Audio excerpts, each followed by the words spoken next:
I was with my family and I got a call at 6 in the morning from Steve Vintz and from our head of HR, Bridget Paradise. And they gave me the news that Amit had passed. And a lot of people were like, well, you must have thought that was going to happen. You must have expected. 100% we did not. But, you talk about getting into the seat. So you're dealing with that at 6 a.m. And then we have to rally because we've got to do emergency board meetings within the next 2 hours. We have to inform the board. We have to now create documentation and communications for our employees, for our customers. We had to deal with all the Wall Street ramifications, right, of changing control and all those things.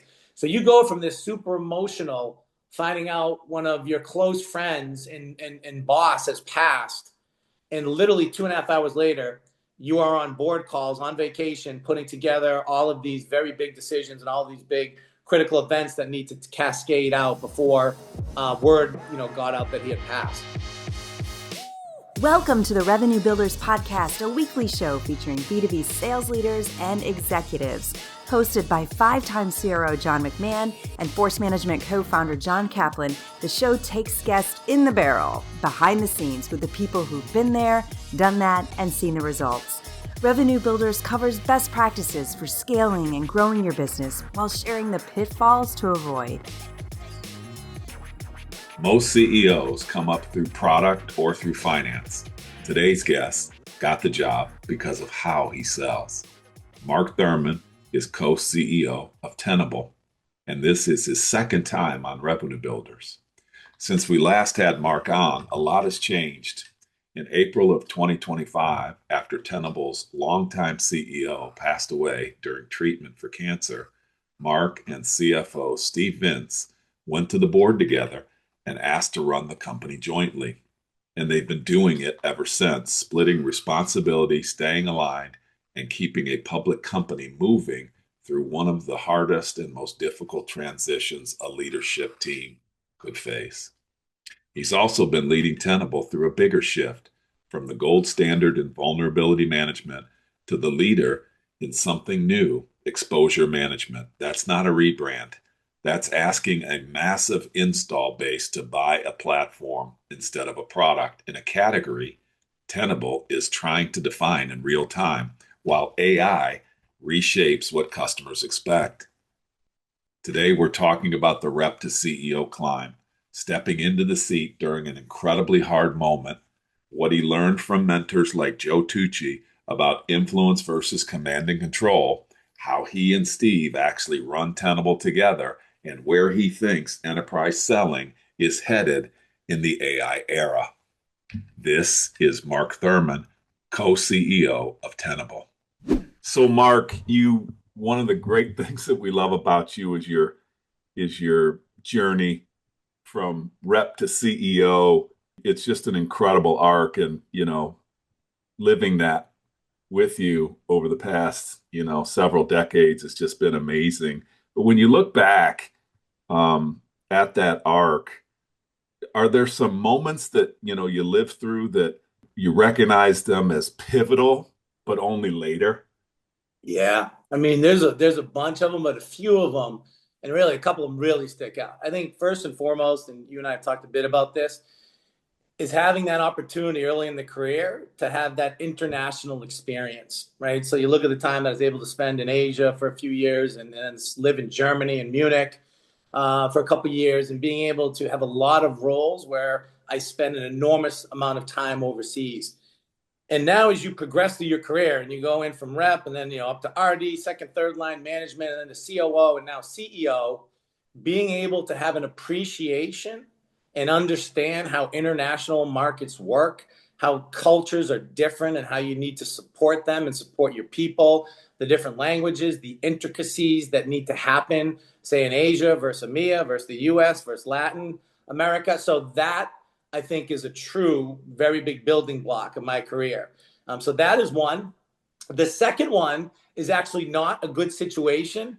And I think you were around us for a little bit, but when we went through that state-sponsored attack from China at RSA, when RSA was really one of the first big cybersecurity companies that was breached in a very sophisticated state-sponsored attack, to live through that type of situation and really just crisis management and being able to keep the team motivated, being able to communicate with customers, communicate with government agencies, regulators, NSA, FBI, CIA, and then the government on how we were communicating and how we were working through our customer base and explaining what was going on and how we would be working with them around two-factor authentication and replacing tokens and all of the logistics.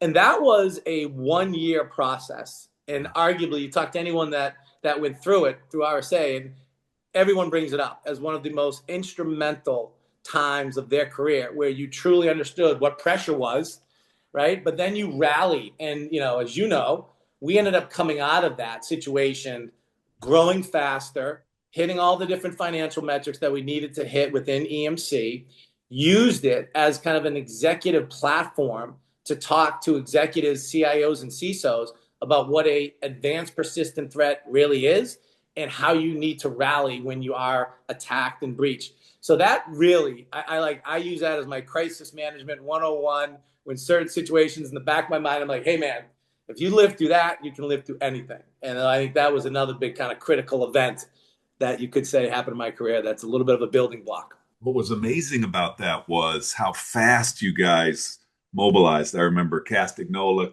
Yeah, and you got all these people. I think you guys actually brought people they lived there. they did. We lived there for a few weeks in the Yeah, beginning, and Joe Tucci, the CEO of EMC, pointed at that time the COO, Dave Goulden, to work out of the RSA offices, which he was yeah. there 12, 13 hours a day.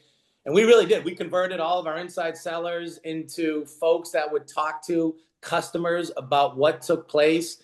We took a lot of our tech support people. They were actually enabled and trained to have customer conversations. You had to have legal, someone from product, and someone from sales on every call to make sure you were positioning and explaining exactly what took place. And we did. And I think if you talk to anyone, Cassie being one, but Eric Erston and Dino DiMarino and Jeff Brooks, the whole crew, it really, every time we get together, we always bring that up as one of the most pivotal times of our lives and in our careers. So A foxhole moment. it's a big time Fox moment, man. A lot of times, though, in the beginning, there's a lot of people that really panic in those situations. And there's other people that stay really calm. Totally. But a lot of people are really short-term thinkers. And the point you're making is you have to have a long-term perspective. And if you do, and you don't panic, and you treat the customers right, it can actually turn out to be a big benefit for you. Yeah, no, it's an awesome point, John. And that's really what happened is no one panicked. We all worked insane hours. We all rallied around this mission and vision of how to communicate to customers and explain the situation. And a lot of folks had empathy for the situation we're in. And, John, they appreciated the transparency. Art Coviello at the time made a very bold move to go public within a 24 to 48 time period, which was very rare back then. And based on that transparency and then the lessons that we learned and what actually took place, people could actually learn, from it did become public after that. It was China that did the attack, how they got in, how they navigated the network, how they stayed low and slow and, traversed the network laterally. And so lots of lessons to be learned. But then, once we were able to work our way out of the woods a bit, we then were able to have these executive level conversations that actually accelerated our business because we had lived through something that all of our customers wanted to avoid. So it was pretty pivotal. It's something That that's was still something with us. that was something that I was pretty amazed by first of all, I think it was with huge humility that your leadership team, went public with that so early and not having all the answers actually, by the way, because of the way that you guys did business with your customer base. They were, from my memory, they were more open to, hey, we understand that that's going to happen, that it's probably happening to us as well. What can we do together? And it was really kind of a lesson for me in that if you are open and transparent and there's a couple of things that I saw there that that open and transparent, and then the way that you communicated with the teams, because a lot of times sellers can go south. They're like, oh my God, like I don't even, this deal that we have on the table that can go south. And you guys delivered forecasts, you delivered revenue, you delivered recruiting, and what would you take away from that now from a from lessons learned from a communication standpoint as it relates to like a sales org? Because Yeah, there's people going through stuff every day right now in these AI companies and in every company. Uh, sure. just the pace of change, the pace of information that's out there. Any lasting lessons that you would give to people? Yeah, I mean, a lot of it is pretty straightforward, and a lot of it is based on being able to control your emotions, being able to be somewhat patient and understand the situation, make very clear decisions, and be super specific and explicit on those different action items and those different follow-ups, right? Like the saying we have all the time is don't worry about things you do not control. Like literally move those things off because you can't control them. So what can you control? And that would be our message. And we over communicated, we were talking to sellers 3 or 4 times a day, had Yeah. stand up calls at the end of every day, so on and so forth. But I think the way we're able to keep them really motivated is super clean, super simple. Here's the message. Here's the playbook. Let's go deliver it with humility, but with passion and enthusiasm, knowing that we learned some lessons and we could share that with our customer base and they could benefit from it also. And so I think you tie all those things in there. And I think it's transferable to so many different situations, as either reps or first and second line managers start building out their career. Amazing. I want to talk about this arc a little bit more. Yeah.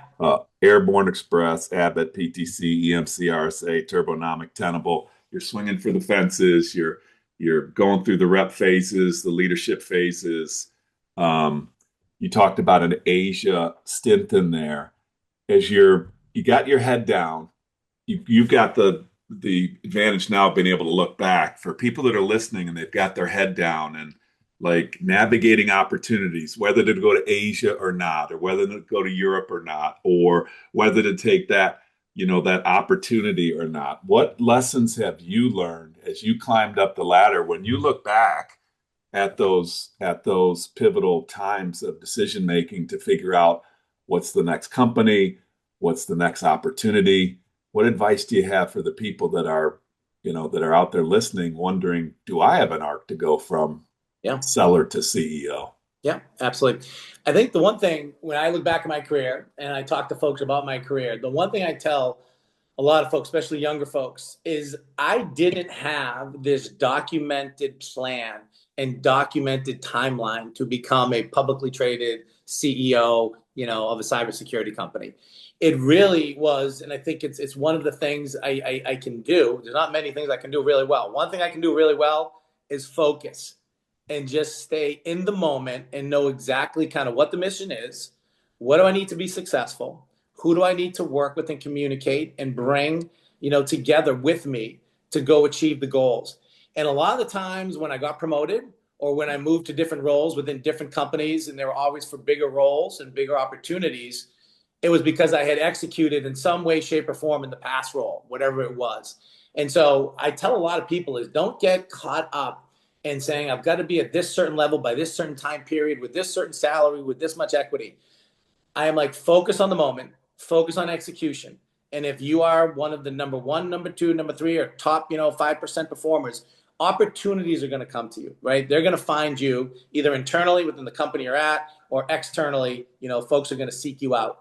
So my advice to everyone, right, that I talk to in my network, and I've got, a couple kids in college right now playing college sports, and I talk to a lot of their teammates, and I just say, stay in the moment, focus on what you need to do, focus on the next play, focus on the next rep. And if you do that, right, with discipline, you're going to actually end up in a great spot. So those are some of the things that I do. I did not map this out to be a CEO of a publicly traded company. It just kind of happened in regard to focused on execution and being with the right people. I love that. Basically in the statement that you made, it all starts with performance. So Yeah. to even think about a career or trajectory, an arc like yours, you have to perform. If you want the next job, there are ways to act like you already have it. Mm-hmm. One of the ways you can act like you already have it is to outperform the current job that you're in.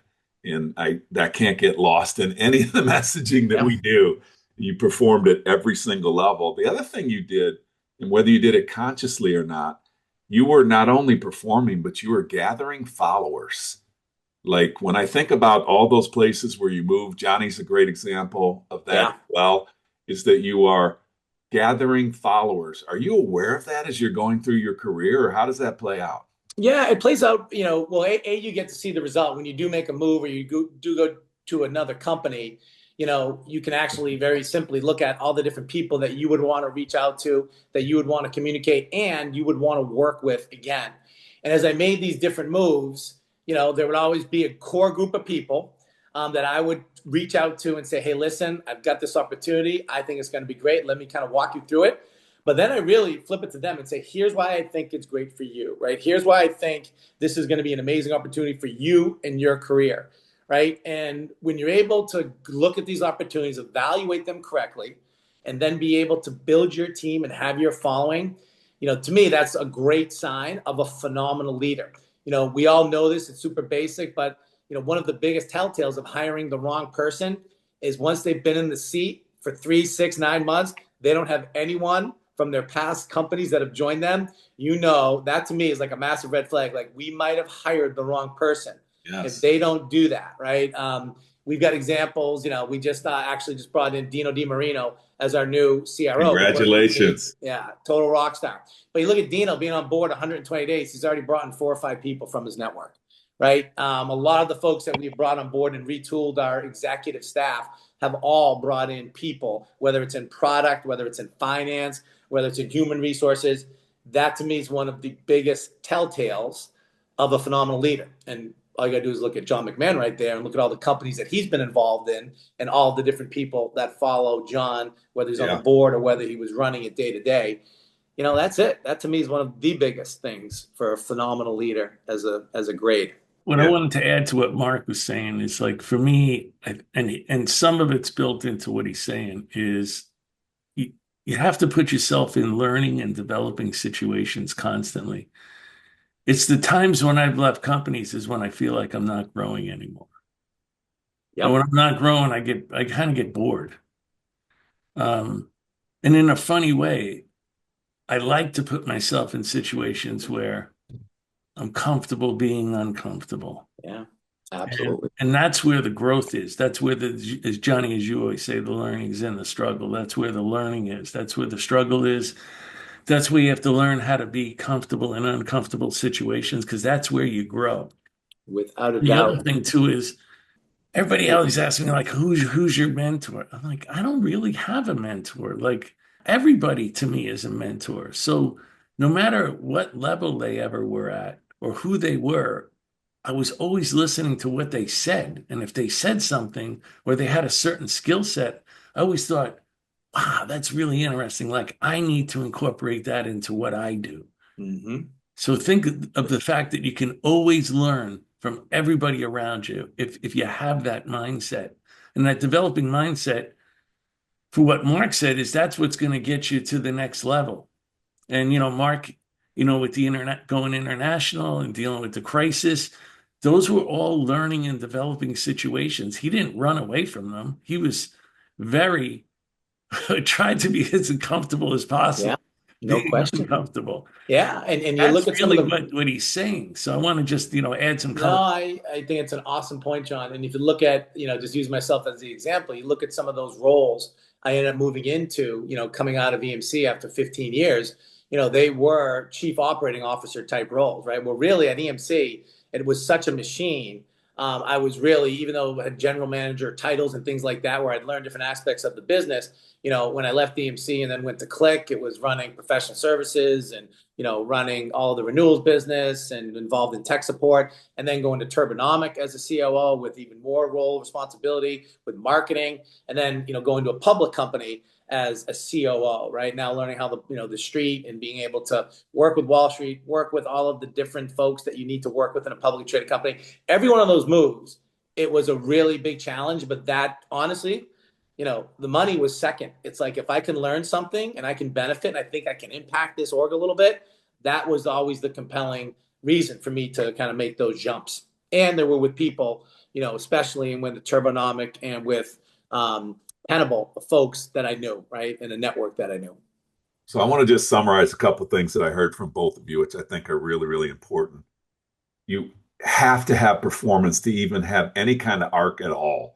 So if you're not performing right now, focus more on performance than the arc and trajectory of your career. Focus on performing where you're at and being, making a name for yourself that way.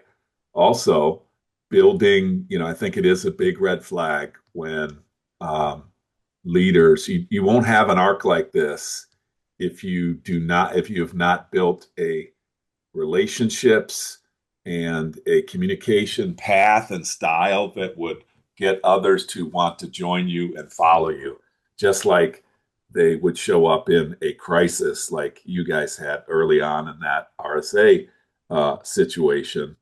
And then the other thing is, what I really have been most impressed about you, Mark, is the number of years that I've known you.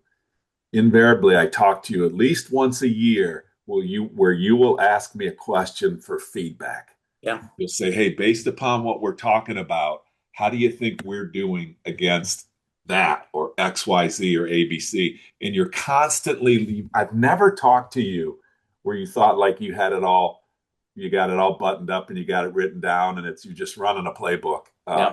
That's always been something I've always been most impressed with The you. day you think you got it all locked up and you cornered all the knowledge in the world or in sales operations, you're done. You're done. Everybody realizes at that moment you're a dinosaur now. Without It's only a a matter doubt. of time before they find a way to get you out. 100%. It is one of the biggest things I always, whether I'm talking to my marketing director, or I'm talking to our CMO, I'm talking to our product people, I'm talking to our renewals team, I always ask, how do we benchmark against the competition?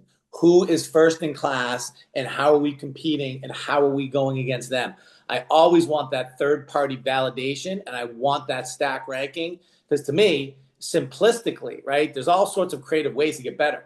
But if there is a playbook and it's all about execution and you can learn something, not that you're going to take every single step because that might not work for your company, but if there are people that are out there doing it, understanding how they do it, how you compare, what you can benefit from, that to me is like a calling card. You can talk to my people and they could say, Thurmond is always asking, how does this compare against 100%. Our competition? And how does this compare against folks that are doing it world class? Yeah. I want to add one other thing that Mark said before, because a lot of people, especially these days, younger people think they need to get promoted really quick and they're quick to grab onto a position, quick to grab onto money, but not quick to grab onto opportunity. So I get calls all the time from people that have been around and they'll label out, a couple different opportunities that they're looking for. They'll name a company where they got the better title and more money and more stock, but when they tell you about the situation and they know it's going nowhere, it's literally going nowhere. Sure. And then they talk about another one where there's a really good opportunity. The title is less and the money is less. And what do they choose? Even though you tell them you go for the opportunity, because 3 years from now, if you work your ass off, you'll be at a much bigger title with more money, working around people you want to work around, with the stock that you want, and the company's going somewhere. And then the next place you go, you have a whole bunch of other people you've been around that you can go with. But guess what they always do? They always choose the position or the money. And then 2 years later, they call me and say, yeah, John, you were right. I made a mistake. Okay, dude, but you lost 2 years of your life. Yeah. You weren't challenged. You didn't learn anything. You took a big title. You didn't work around anybody you really wanted you could learn from. Yeah. Now you're stuck and you got a big black mark on your resume. Good luck. Could not agree more. And listen, all I can do, you are 100% accurate. All I can try to do is, use myself as an example. When we were able to sell Qlik, we got an exit at Qlik, sold it for about $3 billion. I had a bunch of other opportunities going through that process after we had sold. And a bunch of people reached out, really, really big companies, big publicly traded companies coming in for really big CRO roles and things like that. And I had the opportunity to go as chief operating officer to Turbonomic, right, which is a Boston-based company, and work for a guy, Ben Nye, who probably is one of the smartest humans I've ever met in my life. Mensa level intelligence, unbelievable work ethic and passion and drive. He was a very well-known executive and venture capitalist in Boston. And I'm like, I can learn probably more from Ben than going to any of these other publicly traded companies and learn at, running a startup and running all these different functions. And it turned out to be, exactly what it was. Learned a ton. Ben did an incredible job getting a $2 billion exit out of Turbonomic, and amazing experience. But it was a great example, John, of not going for a bigger title, a bigger company, definitely a bigger OTE, and saying to myself, I can probably learn. I haven't been in this environment before because I've always been with kind of bigger, PTC and EMC, more larger, well-established companies. And, it played out pretty well. Johnny, take us into the the journey of the CEO. Well, that's a pretty easy one to do, Cap. So, Well, Mark, it's talk to us a little bit about Right? grabbing that CEO title. Let's Yeah. talk about maybe the top two biggest things you learned as you sit in that seat. Yeah. Because Hey, the before CRO seat can be pretty lonely seat. And now you're in the CEO seat. That could be be- pretty lonely. A little bit before we Sometimes lonely. like a man on an island. It is. It is. before we do that, Mark, would you Yeah. mind just the circumstances are so unique, they're Yeah. so powerful, and I don't think our audience really understands like how that Yeah. solidified itself. But would you kind of take us Sure. through that a little bit? Yeah, let me kind of walk you through it because it is super unique, and kind of the situation we're in right now as a co-CEO is unique too. So as a publicly traded company, so the way it happened is I came and joined Tenable for their talk about have a following for Amit Yoran, right? Amit was the CEO of Tenable. I worked with him at RSA. It was funny, as you know, Cap. We used to butt heads quite a bit, Oh but yeah. there's a lot of mutual respect, and so when the opportunity came up after talking to Amit through a lengthy process, I decided to make the move and became extremely close with Amit, right? Obviously, we talk every day. He is and was one of these visionary leaders that people talk about to this day. Every time you meet someone that met Amit, they bring up an Amit story. And so he was truly one of these visionaries within cyber. And listen, it's super sad. Amit was diagnosed with cancer, and by the way, unbelievably healthy individual. He was West Point guy, wrestler, worked out every day, cardio, super clean diet. Would go in and out of like vegetarian diets and carnivore diets, and always experimenting with fitness and nutrition, and lived a very, very healthy lifestyle. And Amit was diagnosed with cancer, became interim co-CEOs with Steve Vintz, and we were doing that role for 6 or 7 months. And then Amit had a relapse, so same type of situation. And then, Amit passed away at the beginning in January of 2025. And I was on vacation with my family. The year just ended. I was with my family, and I got a call at 6 a.m, from Steve Vintz and from our head of HR, Bridget Paradise. And they gave me the news that Amit had passed. And a lot of people were like, well, you must have thought that was going to happen. You must have expected. 100% we did not. Every single person at Tenable thought Amit, because he was such a grinder, was going to fight through this. So it was shocking. But, you talk about getting into the seat. So you're dealing with that at 6 a.m. And then we have to rally because we've got to do emergency board meetings within the next 2 hours. We have to inform the board. We have to now create, documentation and communications for our employees, for our customers. We had to deal with all the Wall Street ramifications, right, of changing control and all those things. So you go from this super emotional, finding out one of your close friends and boss has passed, and literally 2.5 hours later, you are on board calls, on vacation, putting together all of these very big decisions and all of these big critical events that need to cascade out before word, got out that he had passed. And so this is one of these things where you talk about putting emotions in a certain, part of your personality and compartment within your brain, and then focus.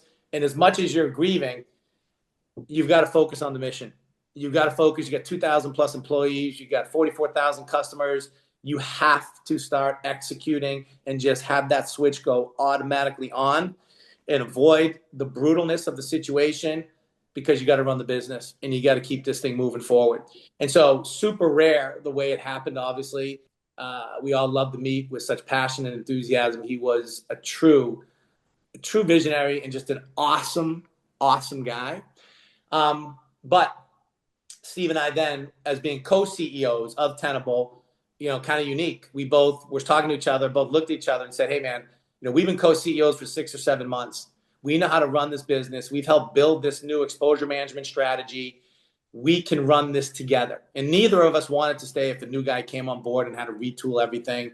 And neither of us felt that the other one might have deserved it and should have it, and one of us would leave.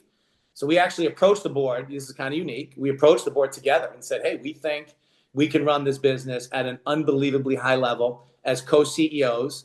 We put a lot of thought into it, what the role, the responsibility, what Steve was going to do, what I was going to do, how would we communicate. And, the board said, let's do this. We think you guys can execute. And we've had a lot of beaten raises since that decision has been made to Wall Street. So we're continuing to execute and staying focused on the mission.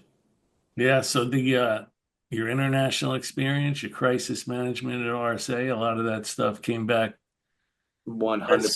allowing you to do what you did during that situation, terrible situation. Yeah, absolutely brutal, without a doubt. And those are the things you really look back on.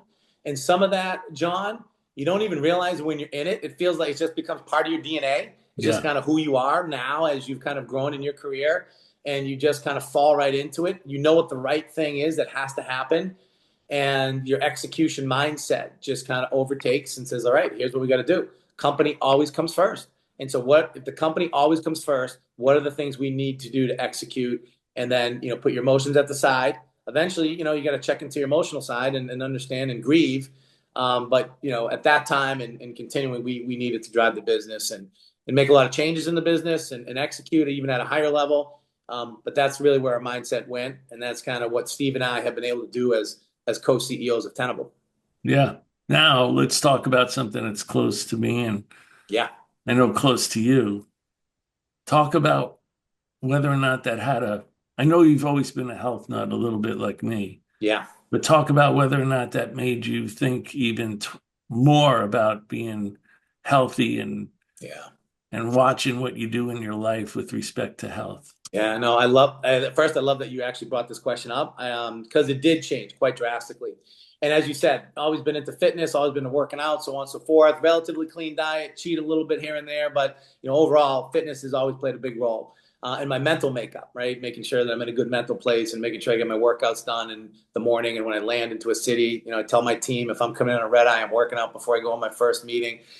So that's always been Let's there. talk about why that's so important, especially as a leader. The reason that's so important as a leader is everyone is counting on you to make very good decisions. You're now the co-CEO of the company. Yeah. And if you're not in good health, in a good mindset, because you came in on a red eye and now you went to work out to clear your head, get the cobwebs out, and be in a really good frame of mind, then you can't make good decisions. And we've all seen people that were in leadership positions that slowly lost themselves. Yeah. Because they didn't take care of themselves and they ran themselves into the ground. And if you're no good for yourself as a leader, then you're certainly no good for anybody else. There is no question about it. And you know this, and Cap knows this too, is a lot of times when you are flying into different countries and all that, your teams have set up meetings that they've been working on for months to try to get you in there, right? Whether it's with an executive, a CIO, a CISO, or CEO, whether you're doing press interviews and you're on TV or doing print and making sure you're there, whether you're doing a keynote at a presentation,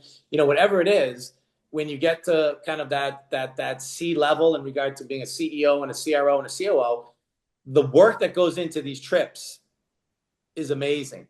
And your team is counting on you. And so you can never, go into those situations without a clear head, clean body, because it's going to allow you to execute better. But going into the Amit situation, what was really eye-opening, and again, if you talk to any of my friends and even my wife and my kids and anyone in my network and obviously my employees, is I really am focusing and trying to talk to people about longevity and really the proactive nature of medicine and what's going on in this kind of revolution, which AI has helped drive. But you look at some of the diagnostic and biomarker tests you can do. We actually, after me passed, we changed our insurance where we now give every single employee at Tenable, we give them a $500 subscription to Function Health. Wow. Which is a very expensive. It's 160 biomarkers. It allows you to look at all these different panels that normal blood panels but don't pick up. So it would allow you to see if there is something going on internally where you might feel good that you don't see yet. So that's kind of a big thing. The second big thing I talk a lot about is this proactive nature of looking at like full body MRIs and full CAT scans, right? Like science has developed. And when you look at how AI has really allowed folks that do these full body MRIs, like Pronovo is a great company that does this. You can go for an hour, do these full body MRIs, and you can look at your brain, your heart, your lungs, your kidneys, your liver, look where arthritis might be in your lower back, your knees, your ankles, and it gives you this full diagnostic layout. And by the way, I talk about this so much, my employees have called it the med pick for your body. Right? They're like, Thurmond, because you guys know how much I love med pick. They're like, Thurmond's going to talk about med picking your body. And so this is the proactive nature of it. And so like I look at Amit as the example, right? Unbelievable father, 3 kids, unbelievable brother, 3 brothers, great family guy, more money than any human could ever spend in their life. And, we lost him way too early. And the thought in the back of my mind always is, man, if Amit maybe had done an MRI or a CAT scan and did it every 12 months and truly understood what was going on, who knows? I don't know whether it would have been different or not. But I have definitely become a bit of an evangelist around this stuff. I do a lot of reading, studying, and I probably drive a lot of people crazy talking about this a lot. But it was an eye-opener, and it is something that, I'm a believer in this escape velocity, around longevity, maybe in the next 3 to 5 years where they could extend life for, 10 or 15 years. And I think you got to be proactive, and you've got to, do a lot more pre-work on your body and understanding what's going on, to, I think, live a long, healthy life. The other thing too is, you talk about traveling and going to different countries and staying at different hotels. And if you don't make it a priority, then what happens is you can easily fall victim to making excuses as to why you didn't work out that day, right? Without a doubt. When you make it a priority, you find a hotel with a workout area, or you find a hotel that's near a river that you can run on, or Yep. You find hotels that have some sort of capability for you when you land and get to the hotel to work out, clear your head, whether it's yoga, it's Pilates, it's running, it's cycling, it's going to the gym, it's going in the pool, whatever it is. Yep. Find a way to go do something for yourself and make Yep. yourself a priority before you make everyone else a priority. Could not agree more. I mean, I preach this to all my people, especially all the executives that do the crazy travel that we all do. It is something, right? And I'm like, listen, there's a difference between motivation and discipline. Motivation can go up and down with cycles. Discipline is you set it and you do it, and it's a behavior, and it becomes a habit that you cannot function without of, and you need to be disciplined. And so, like, to me, it's a must. And I just think when you do it, you kind of you go do it for 2.5, 3 months. It becomes a habit. You can't get along without doing it when you're on the road and other aspects of your fitness journey and regime. But huge believer in it. When you say the med pick part, we were chuckling about that, but my God, it's so true, because what I find, even with myself sometimes in the past, is maybe some things I just don't want to know. And that's so with me, with my responsibility, with my children, my grandchildren, that's not okay anymore.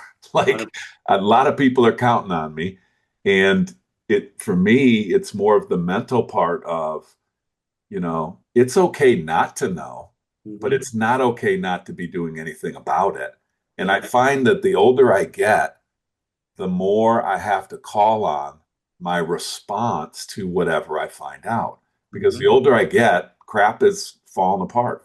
Yeah. Stuff's falling off the wheels. Sure. Stuff is going to happen. So nobody gets out of here alive. Exactly. So it's how you respond to what you have available to you. And the technology that, like my dad, when I think about my parents, the technology that we have, the technology that our children are going to have, it just makes no sense not to find things out, because you have an opportunity to do something about it. You not only have an opportunity, you have an opportunity to do it and diagnose it early. Yeah. Right? I think we all know the situation, right? When you diagnose cancer in that stage 1 and stage 2, the likelihood of living is exponentially higher than when you're in stage 3 and stage 4. And with these new modern technologies, like the full body MRIs, and for heart and coronary disease, doing calcium scores and having all this technology, it really doesn't make sense. And I do get pushback, right? And I'll use the med pick, right?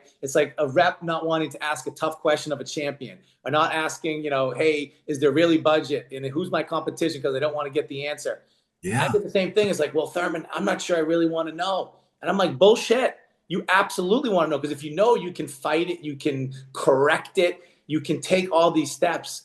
I said the criminal part of this, the most devastating part, is if you could have had that and you didn't take the opportunity, and then you get a certain situation and it might be too late, who knows, then that is, to me, that's the bad part. That's the sad part. Like, science, technology is there today to extend life, to extend quality of life. And it's all about being proactive in your nature and proactive in the different steps that you take. And if you're disciplined and you do it, just think about this, Cap and John. You do this every 12 months, which is now this regime I've been on. You really, the likelihood of you getting surprised in 12 months of something that might actually, kill you or give you a significant issue was relatively small, because you can see it forming, you can see it happening. And so, listen, I could talk about this stuff forever, but I'm a big believer in it. And I really think people on this podcast should be, really self-evaluating, making sure they're taking a proactive step to their health. Fitness is critical, in my opinion. Let's switch gears and talk about how AI might be affecting your business. What do you see in AI? What do you think is coming in AI? How are your sales reps using AI? To increase productivity, to learn faster, to get a better grip on customer situations, to resonate better when they walk in with a point of view to the customer. Talk a little bit about what you're seeing and where you think it might be going. Yeah, I mean, listen, there is no question about it. It has totally become the number one topic within cybersecurity. There is not one meeting that I go on or my team goes on where the CISO or the CIO does not want to talk about what's happening with the frontier AI labs. They want to talk about Glasswing. They want to talk about Mythos. They want to talk about OpenAI strategy. Now you've got all the open source players coming into market at a much lower cost. You now are starting to see some of the first attacks where they're leveraging some of these LLMs and the sophistication level that's happening there. So it is omnipresent, right? There is not a discussion. Even if you're going in for a meeting talking about a specific, part of your platform, they want to start off with, hey, what's it like partnering with Anthropic? How are you doing with OpenAI? And then let's talk about how this affects our threat landscape. Because these CISOs are being asked by their board to make sure that their infrastructure and their cyber controls are in place to prepare for an extremely sophisticated attack by leveraging AI. So it is omnipresent. I think the way we've approached it is we are partnering very, very heavily with Anthropic, for instance, where we are now building Claude into our technology. So we've got Hexa, which is our agentic AI technology that allows you to run on top of Tenable One, our platform, and allows you to go in and change and be able to simplify and be able to modernize your workflows, and be able to go in and look at all the different mundane tasks and all the repetitive manual tasks and be able to do it within an agent, where you can now speed up time of specific tasks that might have taken you a month or month and a half. We have customers now doing some certain things around remediation and around prioritization in minutes and hours compared to weeks and months. And so you're seeing this evolution really happen in front of you.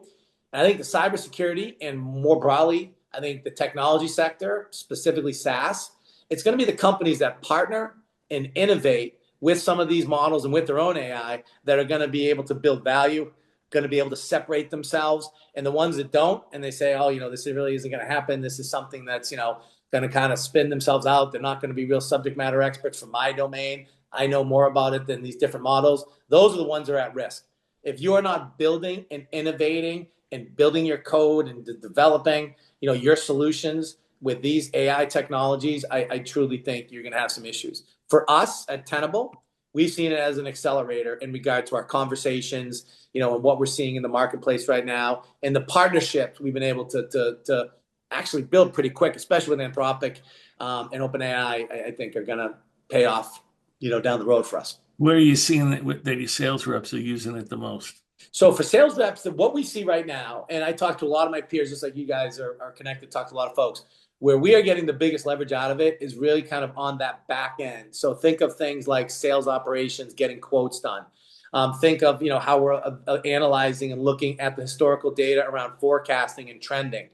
Think of enablement, where we're able to go in, record all these sessions, look for certain things using AI, where we can modify and tweak all of our content in real time based on talks and Zoom sessions that we've got going on with customers. That's been a huge area of focus. Being able to go in, especially on pre-call planning, that used to take a huge amount of time. You got a big sales call, you're going to 5 different sources, you're trying to understand what, the mission statement is for the company you're going to, all of those different things that we're all born and raised on that are still critical. I mean, AI automates all that, right? You're able to go in and get these pre-call briefings that are just phenomenal and they resonate. And as you do more and more of it, as you guys know, you're training your little co-pilot there every day with, 10, 15, 20 different commands.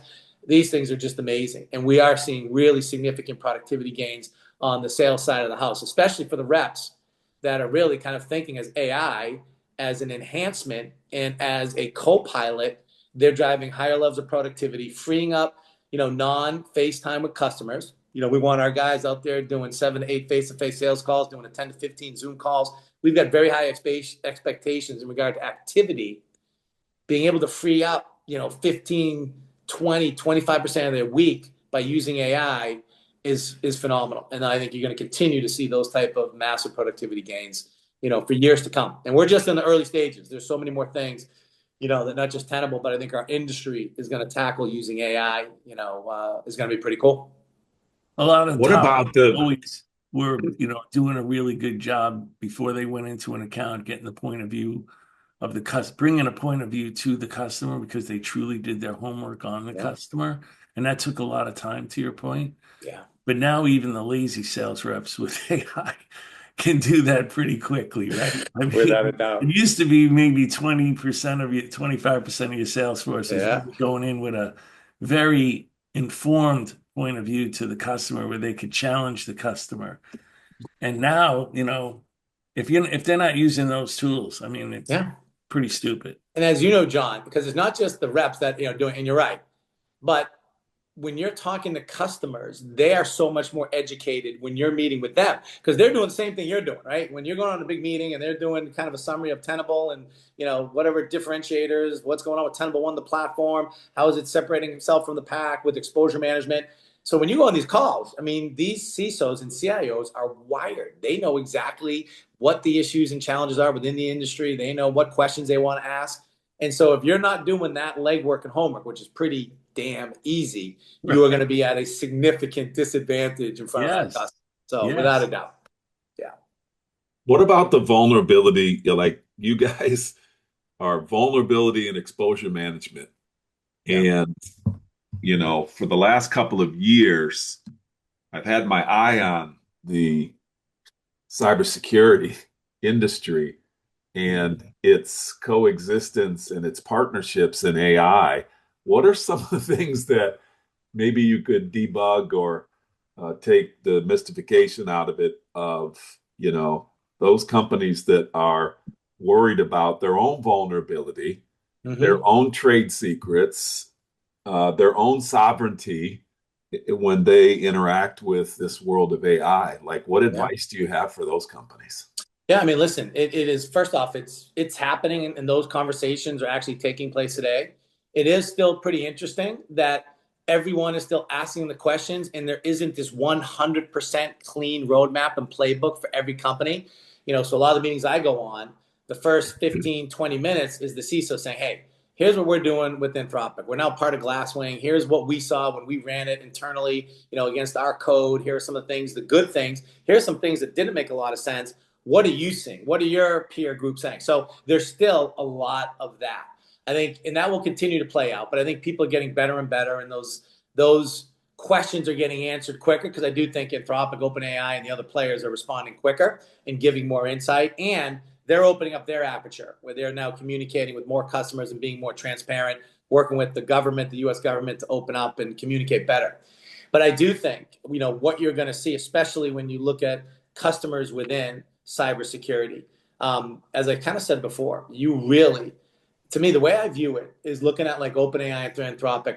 I view them kind of like AWS, GCP, and Azure, where you have this incredible platform, which you don't want to not use it. You want to use it and benefit to help your own business because you don't want to build a bunch of data centers. And so using Anthropic or OpenAI or any of these frontier AI labs is how do you build that tech into your stack as a platform that is going to allow you to differentiate.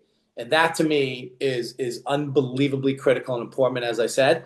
And, the other thing people got to keep in mind is you can't get caught up in the noise and the misinformation, right? If you just look back to like February of this year when these models were announced, and every SaaS company on the planet got hammered, and they went down 40-50%, and everyone was saying, oh, it's a SaaS apocalypse, and these companies are going to go out of business. And then when you realize and you start explaining, and Steve Vintz and myself did a lot of this to Wall Street, where we would be calling up analysts and saying, hey, let me walk you through why this is a tailwind, why this is going to be a benefit for SaaS companies in cyber that are actually doing the right things, and what's going to happen to this exponential increase of vulnerabilities, and how it's going to speed up remediation, and looking at attack paths, and looking at multiple parts of the attack surface. And then once you started educating, now you've seen this rise over the last few months of all companies across the board. Stocks have rebounded because I think the analysts, the Wall Street community is getting smarter that these labs are really going to be able to benefit the right type of company that's leveraging their technology, leveraging their models. So that's another thing to kind of keep in mind as we go through this. I think we've heard, Johnny, the last several months on asking that very same question, and Mark said this, is that I think companies are erring on the side of acceleration and innovation. The ability to innovate and accelerate is so much larger than the risk of some of the other issues out there of somebody taking trade secrets and that kind of stuff. It's still something to be concerned about, but if you're not using it at all, because of that, those companies probably won't be around.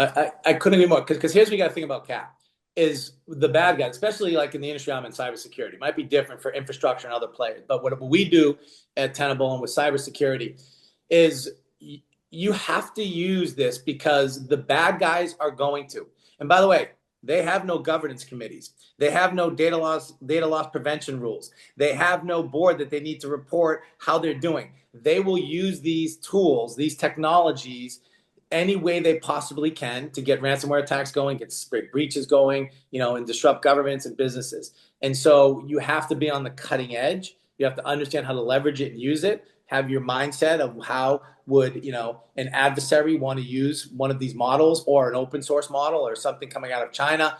All these different things, and it will happen. You're seeing some of the beginning signs over the last few weeks. Some attacks have been reported, leveraging kind of some of these AI open source models. So you have to do it. And if you don't do it, and you're not with vendors that truly take it seriously the way we do at Tenable, those companies, in my opinion, aren't going to have a great outcome.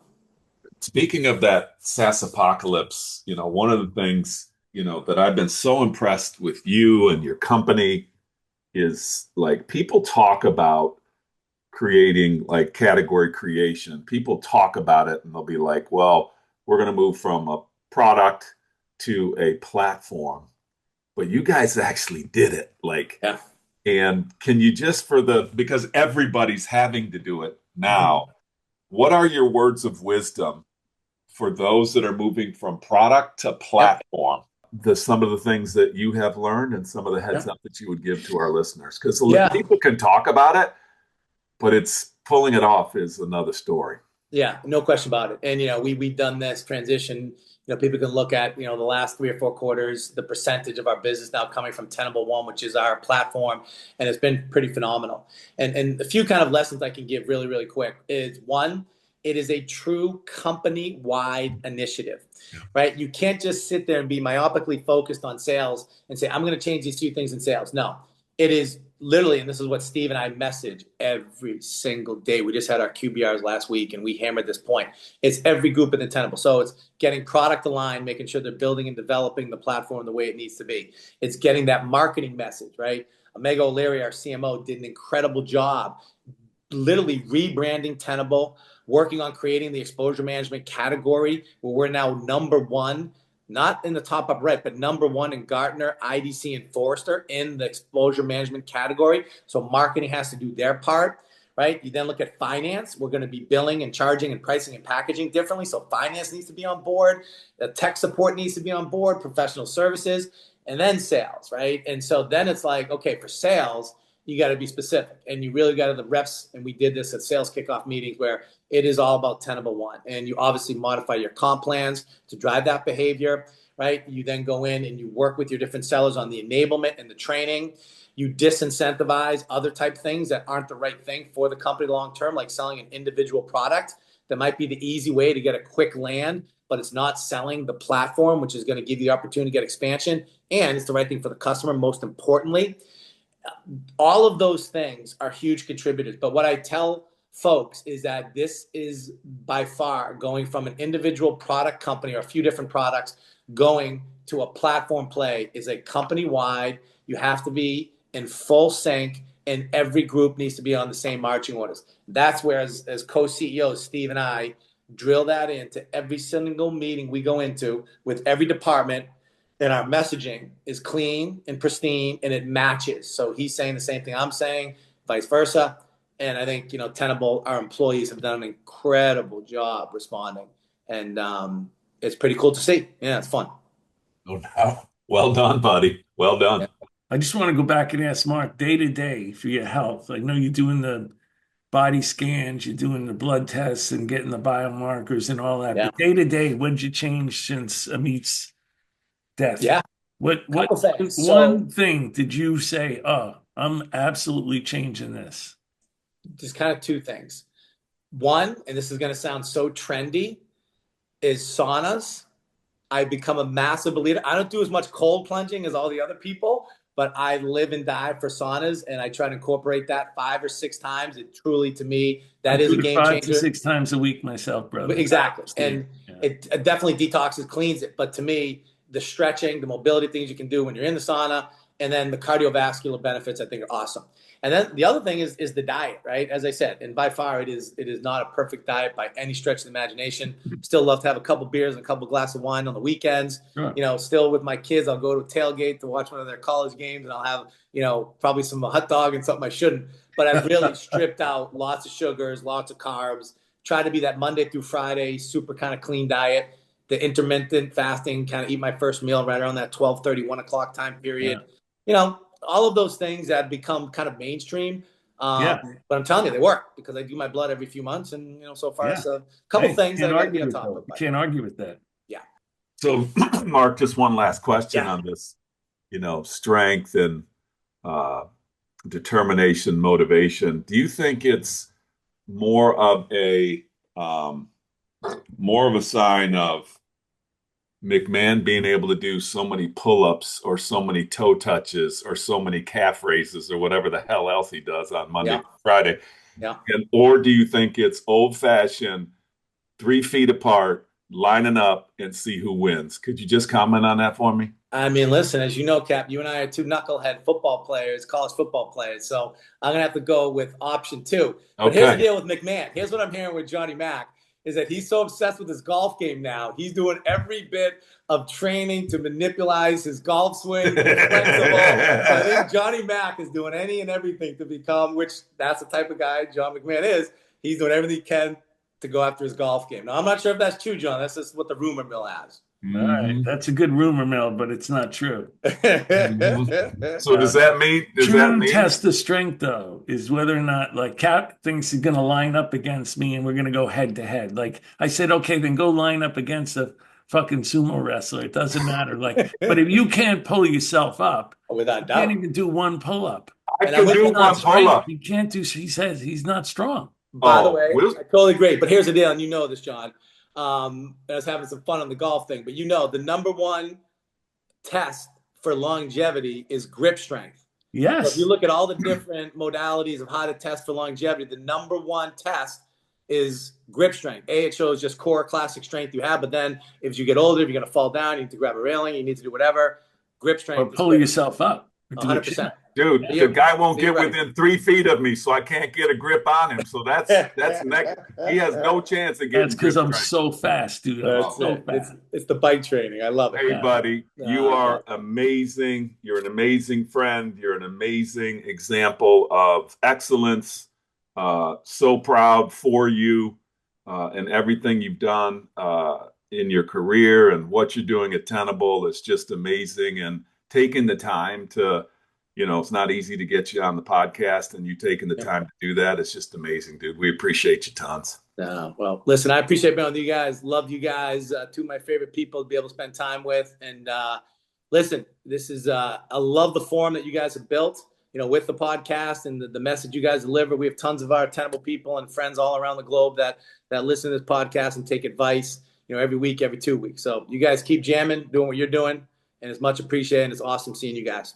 You're Mark amazing. Thurmond, class act, stay strong, stay healthy, my friend. Back at you, Johnny. Love You it, too, man. my man. See you guys. All right. Cheers. Bye-bye. See you, buddy.